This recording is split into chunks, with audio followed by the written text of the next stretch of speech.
All right. Good morning, everyone.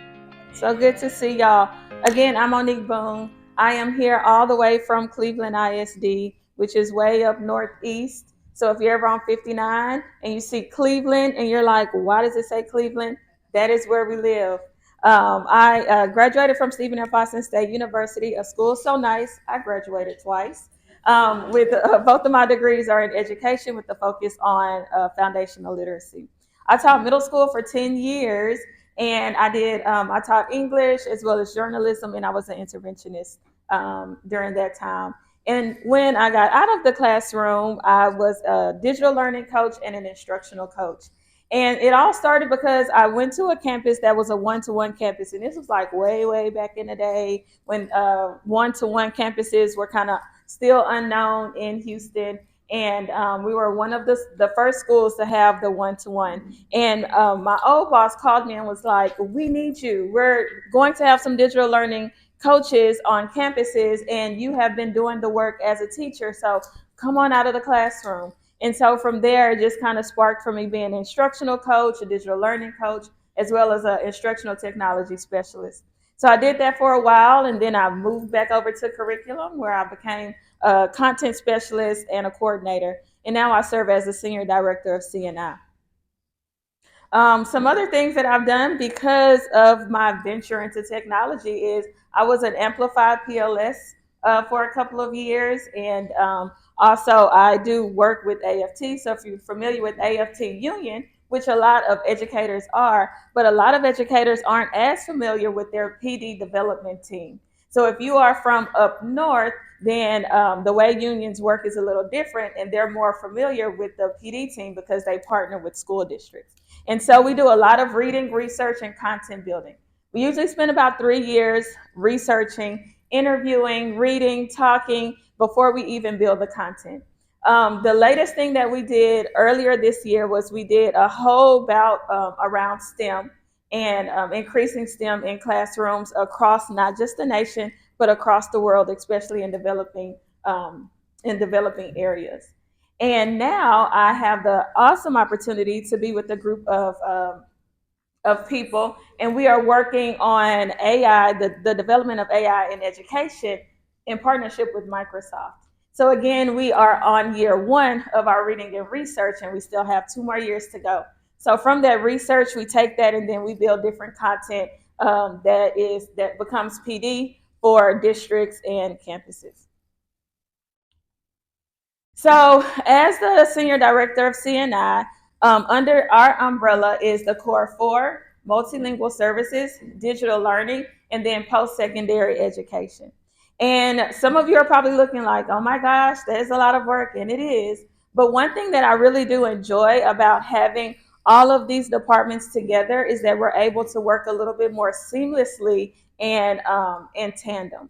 So I've been in spaces, and you guys probably have or live in this life now where your core 4 is separate from multilingual services, is separate from technology. And someone said it earlier, where technology goes, the digital learning goes in between technology, teaching and learning. Where do we live? We don't know. It's a hopscotch, and every couple of years, depending on the superintendent or the restructuring, they move them back and forth, which makes the digital learning team kind of feel like they don't really have a home, right? Because we don't know where to land. And when I was a digital learning coach, it was always the thing on the side. So when I was coaching, it was always go and work with the teachers who are doing really, really well because, they have time and space to add in some fun things with digital learning. Then it kind of transformed and moved into, oh, well, all of our formative assessments. So we're going to Kahoot it out. So what I need you to do is go in there, and I want you to coach everyone on how to make Kahoots and how to make a quizzes and everything. We'll get that data in real time. And I just felt like we were making Kahoots until our eyes were popping out of our heads. But now, post-COVID, we realized that digital learning is not the thing on the side, it's not the dessert. That is not something that can be separate from what teachers and students are doing every day, but it does need to be locked in, right? And so with our team, we're able to do just that. Now, it's still a work in progress. It's not perfect. and I get to be on both sides. And so my digital learning team will say, you need to tell those content people to do fill in the blank. And then those content people come and say, you need to tell those digital learning folks to fill in the blank.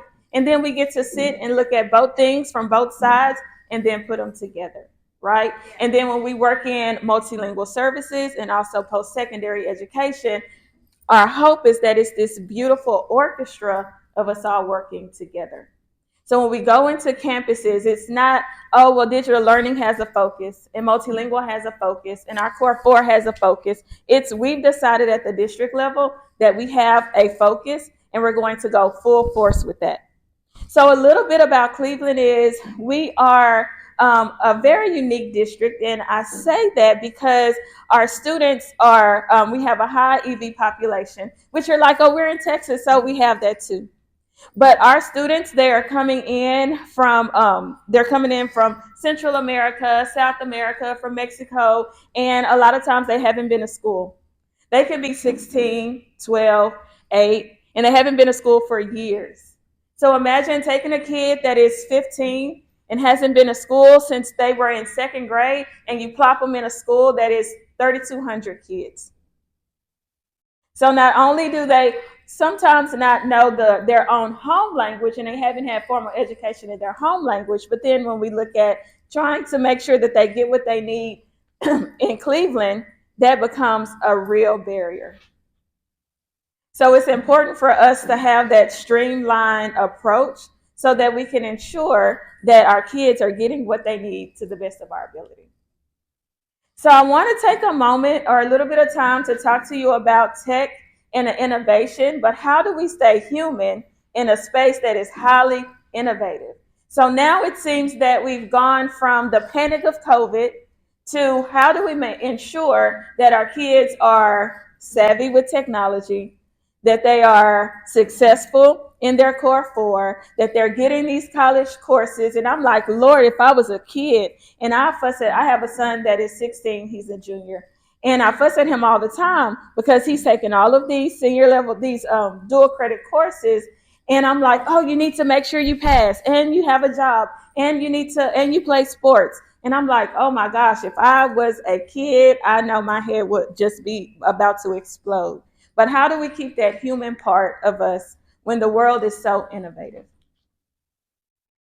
So I want you to take a minute to just think. How do you stay human in a world full of bots? So we have all these robots everywhere. We have generative AIs. We have our cars that can speak for us and speak to us and do things. We have smart homes. We go into buildings and those things are smart. Everything is smart. It's full of robots. How do we stay human, especially in education, in a world full of bots?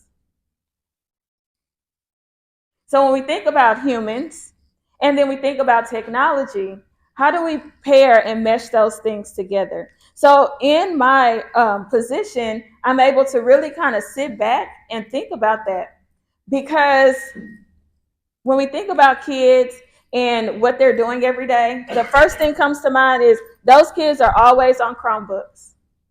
Those kids are always on laptops and iPads and their phones. Like, we are replacing authentic learning and education because the students are always on technology.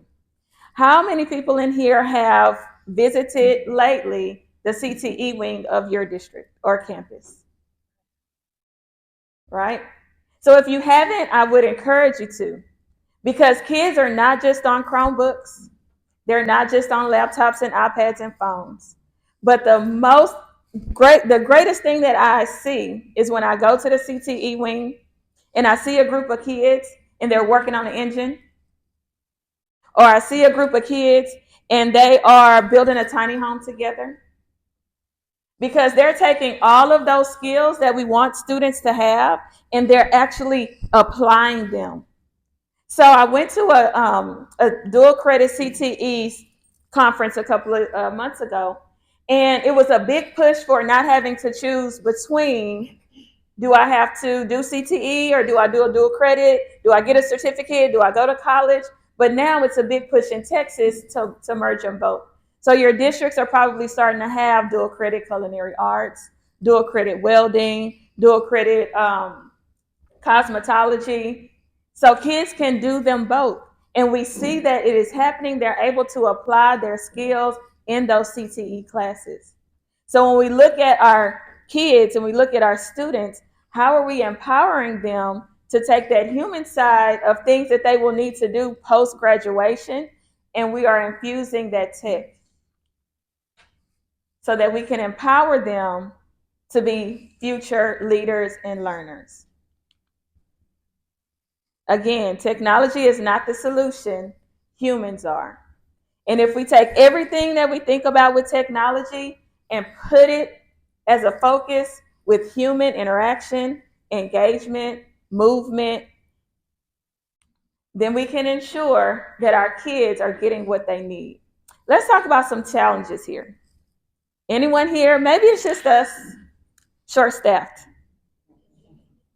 Yeah? How many times you go in a classroom and kids are a little bit disengaged? Or you're in a classroom and it's either too much tech or not enough tech. You either have the teacher who never pulls out the Chromebooks, they just sit in the corner and collect dust. Or you have the teachers when you walk into class and they say, "Good morning, kids. It's great to see you today. Go ahead and open up your Chromebooks, log into Google Classroom, and I'll see you at the end of class." So how do we mesh the both of those? And we know that that is an ongoing problem. We know that we have teachers that are coming in and they are either not as experienced, they're not staying long, or they're not certified. So they haven't had any background knowledge or information in learning on how to be an effective instructor. And oh, don't say we have to take them off of campus to give them PD because there's no subs. So how do we balance all of that? We have to make sure that our learning is still human centered despite the technology that is put in front of our kids. We want to make sure that our instruction is sound. It doesn't matter what computer, what device, what program you put in front of kids. If instruction is not solid, then our kids won't get what they need. So that requires a teacher. There is no high quality instructional material, no resource that can replace a really, really good and solid teacher. We also want to make sure that there is equity. So if you've ever been on a campus, or maybe this is just in my experience, well, some campuses have the technology, it's up to date, they're using it, they have PD around it, it's the center of the principal's mind. So it is always, they're always looking to make sure the kids and the teachers have what they need. And then you may go to another campus where it's not the focus of the principal and our devices are broken or they're in a corner, or now we have to spend millions of dollars that we don't have to update because it just wasn't the center. So we want to make sure we level that playing field for teachers and students. How do we make sure that the engagement is human centered? We see a lot of compliance in classes, right? You go in, the kids are all on computers, the teacher is up doing something, but what does that engagement look like authentically? Are students really engaging in conversation? Are they able to have productive struggle? Are they able to write and publish? Are they able to learn outside of the walls? These are skills that they will need moving into the future. And then, is it efficient? Is what we're doing efficient for our teachers? Are we adding something else to their plate? And then are we in a space where we're always looking ahead? So not just where we are now. In this room, we are the visionaries, right? We are the ones that say, I know what's coming. So a lot of times when I look at PD, when I'm listening to podcasts, I'm not listening to education podcasts a lot. I'm listening to podcasts of the outside world. Because by the time it comes to education, it's already a little lost. It's already a little late. So I want to see what is coming so that I can prepare my team, so I can prepare the teachers, so I can even prepare myself and my own kids about what is to come. So let's talk about the elephant in the room, the topic of all conversation, which is AI. So AI has been out for a long time.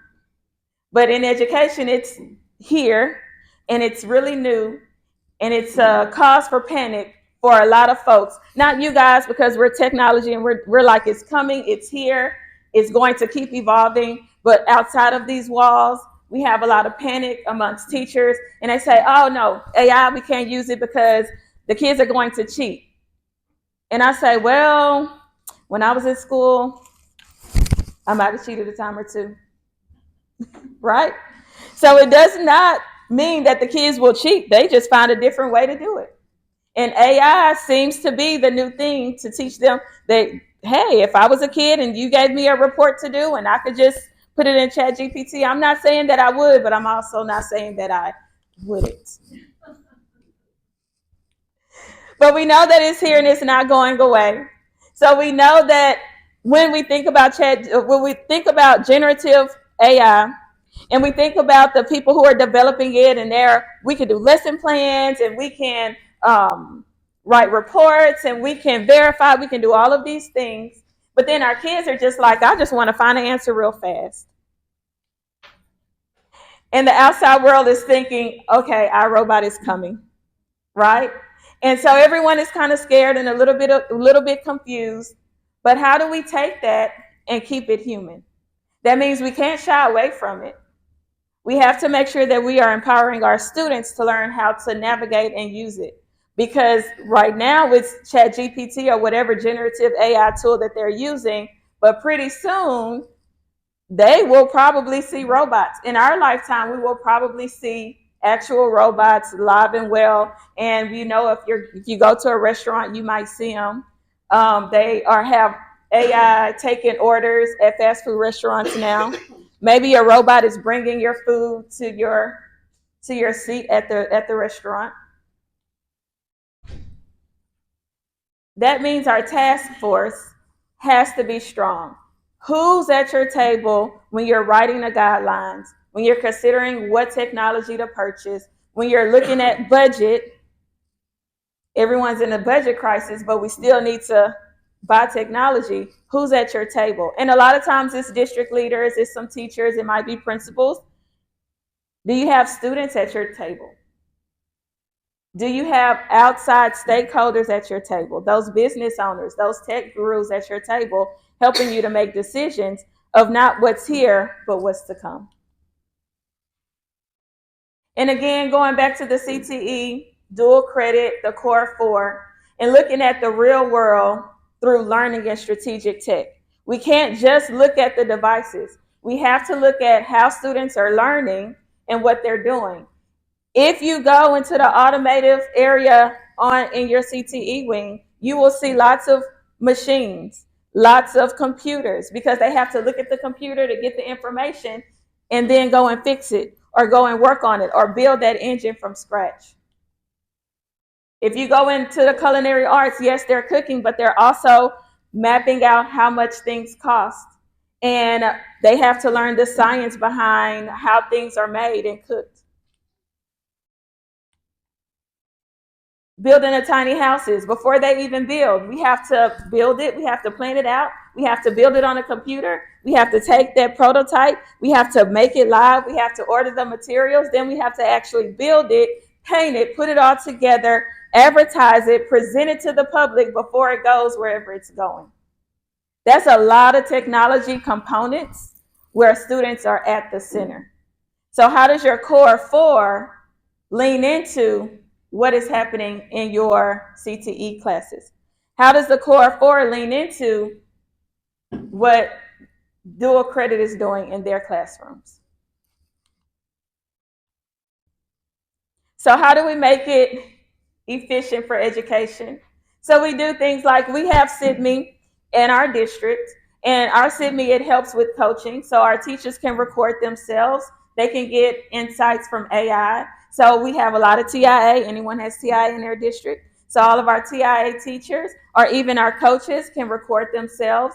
And then based on the rubric, the T-test rubric, we have a Get Better Faster rubric for our coaches. They can put that into the system. It can give them feedback. So it can capture their voice, their movements, what is said, any documents, and then it can give them feedback on what to do and how to get better.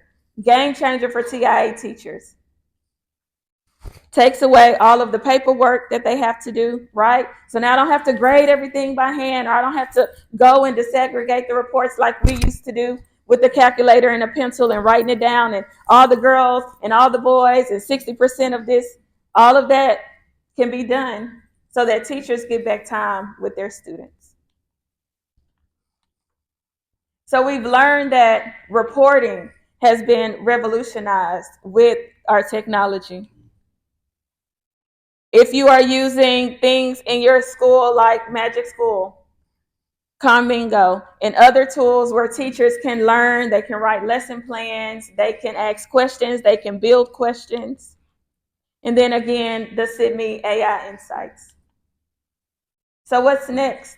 We want to ensure that as we continue to keep people at the center of an innovative world, is that they are AI literate leaders, not just knowing about it, but actually able to understand it. When we talk about the prompt engineering, right? When we talk about generative AI, is just one component of AI.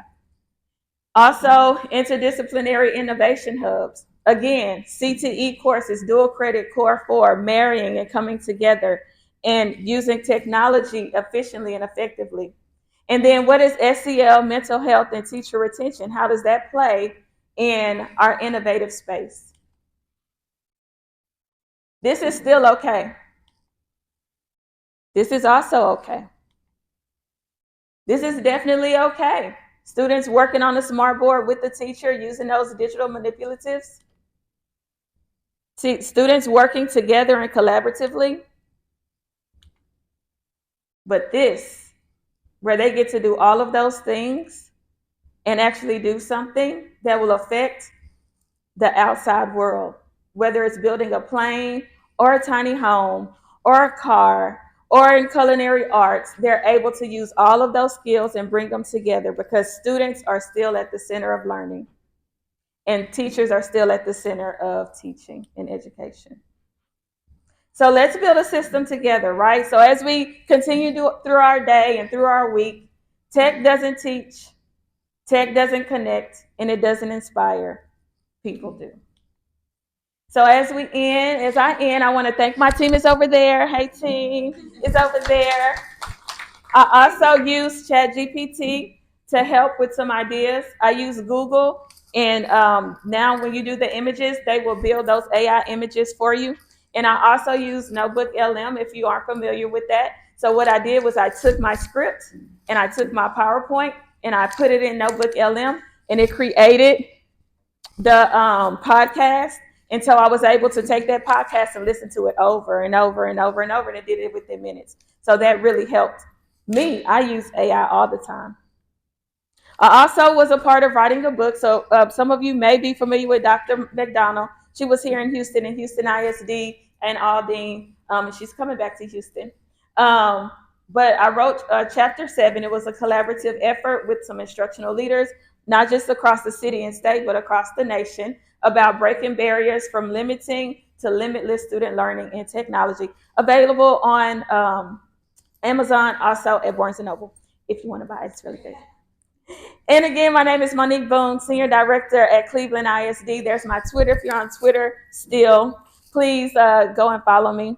Next stop for me is I will be at the Inspire Tech Ed Conference, and my session will be over prompt engineering. So from artificial intelligence to information augmentation. And that's teaching teachers and leaders how to use generative AI to learn and not just cheat, but to prompt and engineer the bot. Yeah. Any questions? Okay, that was awesome, right? Woo! I learned some stuff. Okay, so you guys think about a question. I mean, this girl seems to have it all like locked in. Should we just ask her what's going to happen tomorrow? Like, so she knows? Yeah. I think so, right? First of all, I want to just really thank you from the bottom of my heart from Learning Council because you're nailing it. And that means the kids are getting some really good stuff. But let me just ask you about the tech and teacher balance. Mm-hmm. Okay. Can you guys hear me? I'm going to turn this on. Can you hear me? Okay, now here we go. I think this can. I'm not sure. I've been here a long time. You can't learn without a teacher, right? You gotta have humans. I agree. We need a human teacher, Mm-hmm.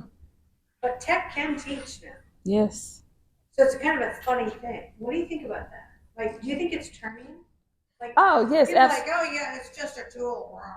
You know? No, absolutely. So I'll just tell you a little example. So my daughter, so I have 3 kids. One is 10, 11. He just turned 11. One is 13, and one is 16. He's about to be 17. So y'all pray for me consistently, Lord.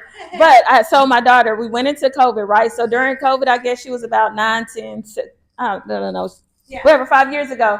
And so she launched a business, and she did tie-dye shirts. Well, tie-dye everything, shirts, pants, jackets, blankets, whatever you want tie-dye, she would do it, right? It was very lucrative.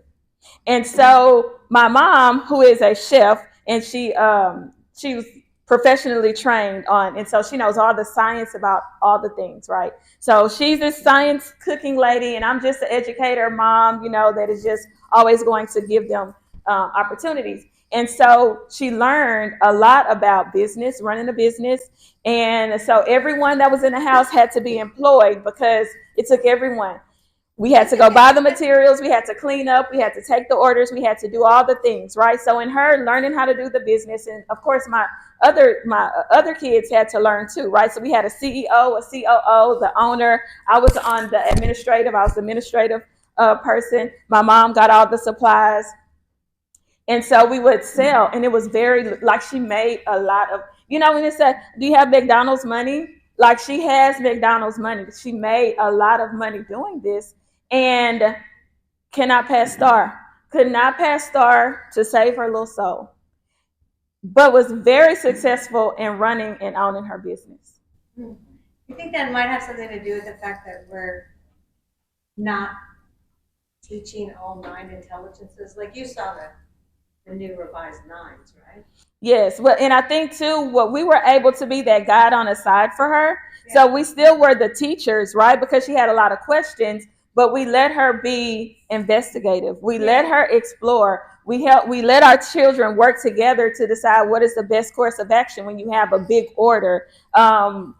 When we couldn't get things because we were in COVID, and so some of the supplies were hard to get, especially some of the, we had to do chemicals and different things were hard to get. They had to brainstorm that. Like, we didn't give them the answers. We made them do all the things. So being that guide on the side, but they were able to do so many other soft skills and learning along the way. So where we didn't have to say, oh, we'll do this formula. They would go to YouTube, figure out what to do, and then go and do it. Yeah. So they still had actual live teachers, but they had access to the technology components. They could call someone and ask. So they were able to use all of those skills.